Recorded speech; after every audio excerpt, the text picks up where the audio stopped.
Espesyal po ba yung suka na nilalagay niyo? Ang ginagamit naming suka dito sa restaurant is suka sa sasa. So, walang chemical yan. Talagang purong suka. Ayan, papaya. Maganda yung papayang, yung verde pa. Nakuha namin medyo dilaw. So, pinakagulay din yung papaya.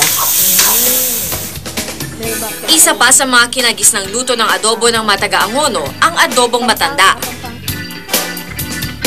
Pinagsama-samang manok, suka, dahon ng laurel, bawang, paminta na ang sangkap nito. Ma'am, bakit tinawag yung adobong matanda? Kasi yung luto sa sinauna. Kaya nung pangkalululuhan natin, ganyan ang adobo nila. So, meron ding adobong bata? May adobong bata. Yan na ngayon yung metoyo.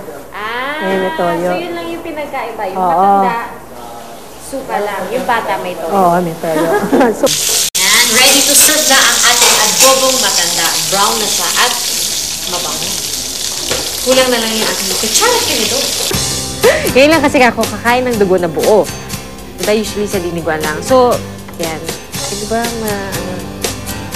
yan. Konting dugo muna.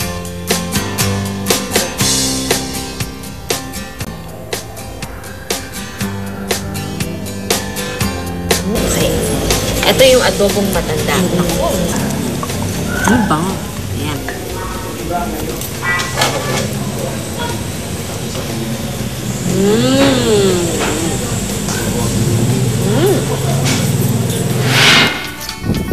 Bagamat bawat tahanan ay may sariling paraan ng pagluluto ng adobo, kadalasan malaki ang impluwensya ng mga tumutubong pananim sa isang rehiyon sa klase ng adobo ng kanilang lulutuin.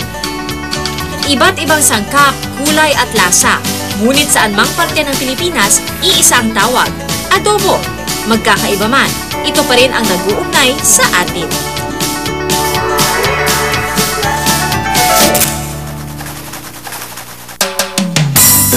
Susunod, nakatikim ka na ba ng adobong crepe at adobo maki roll? Itsenyor! Itsenyor!